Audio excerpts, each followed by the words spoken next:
इस वक्त हम मौजूद हैं सहारनपुर के संत रविदास छात्रावास के अंदर, जो कि सहारनपुर के देहरादून हाईवे पर स्थित है। और यहाँ पर देख सकते हैं कि यहाँ पर छात्र संघ के पूर्व अध्यक्ष भी यहाँ पर मौजूद है। इसके अलावा बड़ी संख्या में छात्र हैं जो यहाँ पर शिक्षा ग्रहण करने के लिए यहाँ पर हमेशा रहते हैं, और ये यहाँ पर पढ़ाई भी करते हैं और अपनी अपनी तैयारियाँ भी जो हैं वो जो तमाम तरह की कंप्यूटर तैयारियाँ वो इनके द्वारा की जाती है।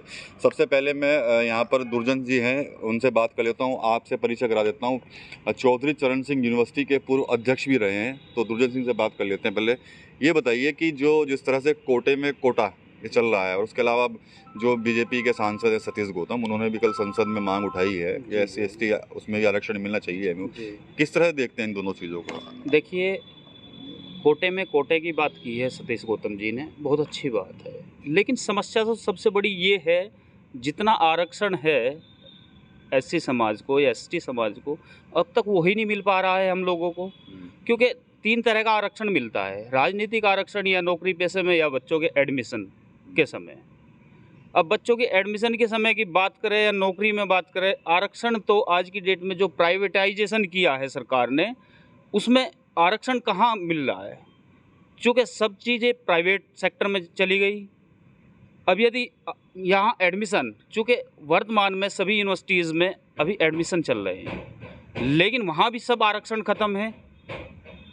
राजनीतिक आरक्षण की बात करें, यहाँ क्या समस्या है कि यहाँ भी आरक्षण ख़त्म है, चूँकि कोई चंद लोग, वही लोग हैं राजनीति में जो लोग आरक्षण को अपने लोगों को दे के खुश है। क्योंकि क्रीम लेयर की बात करें, जो SC समाज में भी बहुत सारे लोग, धनवान लोग हैं, उस आरक्षण का वो लोग लाभ ले रहे हैं एडमिशन के वक्त भी, या नौकरी पेशों में या राजनीति में। जिन लोगों को आरक्षण की आवश्यकता है, हम जैसे लोगों को, जो गरीब तबका है, जिसे आरक्षण एक्चुअली में मिलना चाहिए, उसे तो वो आरक्षण मिल ही नहीं रहा है। तो मैं इस बात से बड़ा पीड़ित हूँ कि आरक्षण आज की डेट में सरकार की ये जो पॉलिसी चली, सब चीज़ें प्राइवेट सेक्टर में धकेल दी गई, तो आरक्षण हमें कहाँ से मिलेगा? या तो सरकार प्राइवेट में भी आरक्षण की व्यवस्था करे, तब इन लोगों को कहीं रोजगार, नौकरी या राजनीति में जाकर आरक्षण मिलेगा, नहीं तो अभी तो आरक्षण किसी भी तरह का हमें मिल ही नहीं रहा है। चलिए, छात्र हैं यहाँ पर, उनसे बात कर लें। कैसे देखते हैं आप जो ये कोटे में कोटा का जो चल रहा है मामला? सबसे पहले तो सभी को मेरा जय भीम। सबसे बड़ी बात तो यह है कि जो है कुछ पार्टियां जो है आरक्षण के नाम पे जो है अपनी रोटियां सेक रही है। आरक्षण जिनको मिलना चाहिए उनको मिल नहीं रहा, और आरक्षण के नाम पे जो है आप अपने जो है दल, अब वो उससे ज़्यादा है, वो उससे ज़्यादा अपनी रोटियां सेकने का काम करें। लेकिन मेरा मानना यह है कि सभी को जो है इसी मुद्दे पर जो है एकत्रित होकर इस पर सही कार्य करना चाहिए, और सही जो है आरक्षण जिसको मिलना चाहिए उसको देना चाहिए।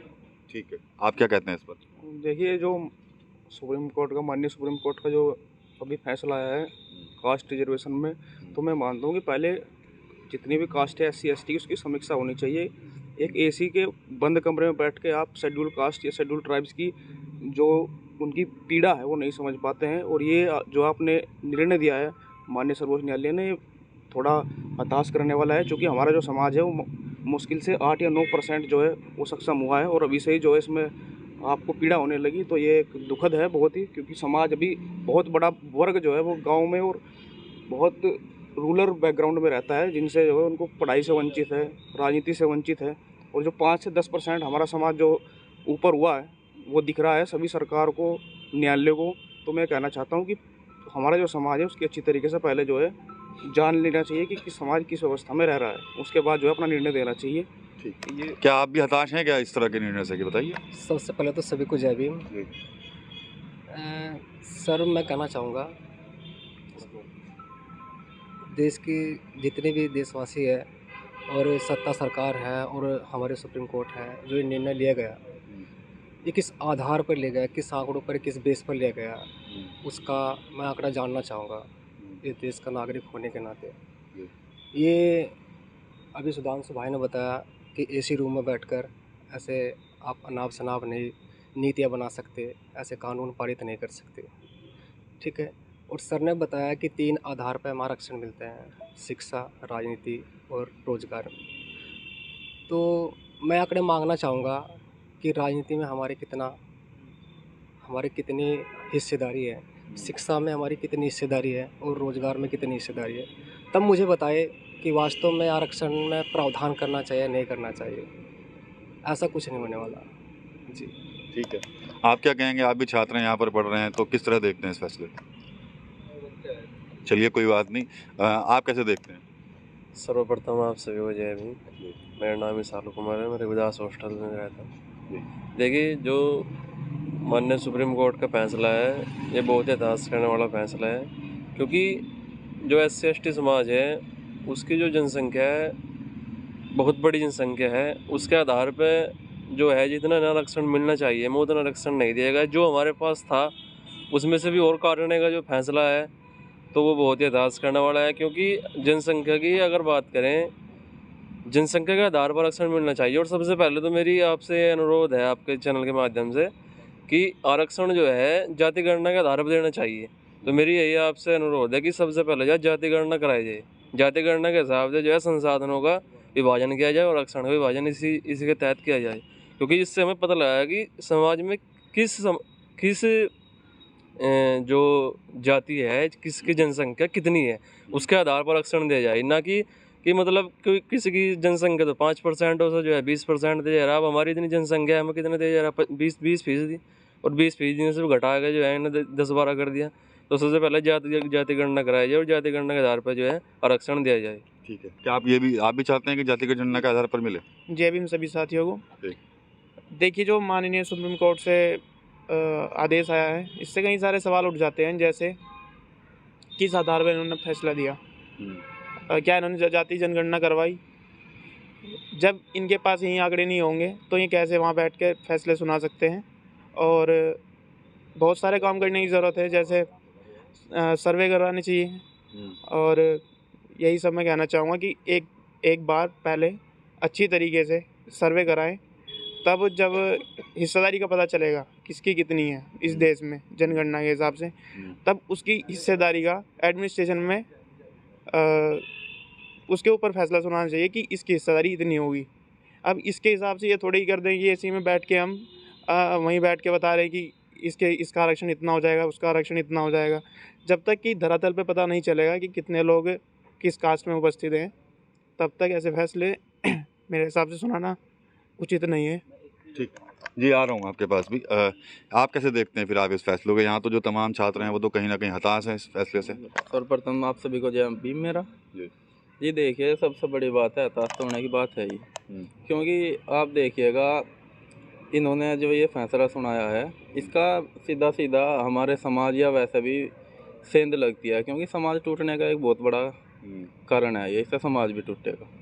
और आप देखिए, ये चलो हमने मान लिया कि ये इसमें सेंधमारी कर रहे हैं, इसे विभाजन करने की बात कर रहे हैं, लेकिन कहीं ना कहीं पहले भी कुछ ना कुछ स्टेटमेंट आ चुके हैं। आप उसमें देखिएगा कि वहाँ सारे जज कौन है, उसका भी तो विभाजन होना चाहिए कि ये सारी जगह यही, उसका विभाजन नहीं देखा जाएगा।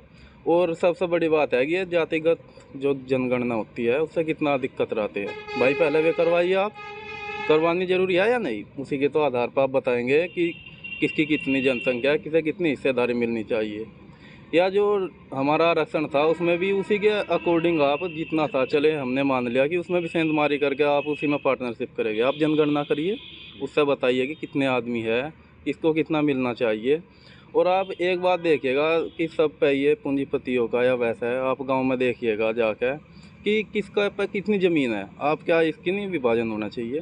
क्या जो ये चीज़ हमें दी गई है ये भी तो हमारा एक आधार ही है, या ये कहीं भी मंदिर वगैरह है आप इसे धार्मिक आधार पर मान लेते हैं। क्यों भाई, ये धार्मिक होगा, ये उनका अधिकार है, ये हमारा अधिकार नहीं है आरक्षण। आप इसमें क्यों सेंधमारी कर रहे हैं, इसका क्यों विभाजन कर रहे हैं?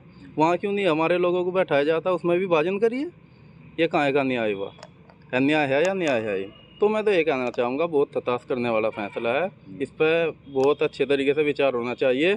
अगर आपको इसका विभाजन करना ही है तो सबसे बड़ी बात है आप पहले जातिगत जनगणना कीजिए, उससे मत कतराइए। क्या सेंधमारी हो रही है क्या, जैसे भाई कह रहे थे? हाँ, सेंधमारी हो रही है, क्यों नहीं हो रही है बताओ। 80-SC/ST को 22.5% कोटा मिल रहा था, उसमें से भी वो पूरा नहीं मिल रहा उन्हें। उसमें अब धोबी भी आ गए, जुलाई भी आ गए और वाल्मीकि समाज भी आ गया। तो जब वो जाति के आधार पर उन्हें बांट रहे हैं, जब 2% मिलेगा उन्हें, तो सारा समाज इकट्ठा हो गया, 80% जो समाज है वो इकट्ठा हो गया, 22.5% नहीं ले पा रहा है, तो अलग अलग हो गए 2% में ले लेंगे अपना आरक्षण। इस पर तो बहुत बड़ा मुद्दा होना है। तो ठीक है अध्यक्ष जी, जो तमाम छात्र तो हताश हैं कहीं ना कहीं इस फैसले को लेकर, और उनकी प्रतिक्रिया आपने शायद सुन भी ली होंगी। अब क्या कहेंगे आप?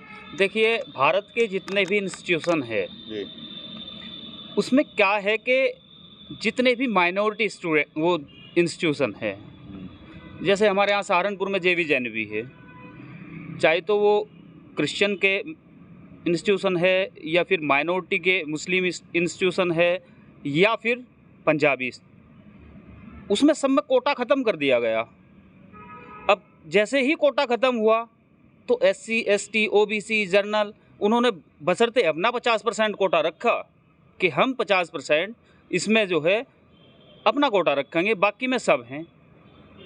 चूँकि जितने भी इंस्टीट्यूशन है आते तो वो भी भारत सरकार के अंडर में ही, लेकिन ये बहुत बड़ा गलत है। सतीश गौतम जी ने अपनी बात बहुत अच्छी तरीके से, माननीय मंत्री जी ने बहुत अच्छी तरीके से रखी, और ये होना चाहिए कि भारत में जितने भी इंस्टीट्यूशन है उसमें आरक्षण मिलना चाहिए बच्चों को। अगर एजुकेशन में आरक्षण नहीं मिलेगा तो किस चीज़ में आरक्षण मिलेगा फिर? तो मेरा यही मानना है और निवेदन है सरकार से भी कि जो है इसमें आरक्षण बच्चों को मिलना चाहिए, ताकि गरीब तबके का भी बच्चा आके पढ़ाई लिखाई कर सके। तो ये स्टूडेंट्स हैं यहाँ पर, और साफ तौर पर कहीं ना कहीं कह रहे हैं कि जो सुप्रीम कोर्ट का जो फैसला आया है वो काफ़ी हताश करने वाला है, उस पर विचार होना चाहिए। इसके अलावा जो सांसद हैं सतीश गौतम, उन्होंने जो मुद्दा उठाया है लोकसभा में AMU के अंदर SC ST को आरक्षण मिलने का, उसके भी कहीं ना कहीं सराहना जो है वो इनकी तरफ से की जा रही है। TV9 UP के लिए सहारनपुर से विकास कपिल।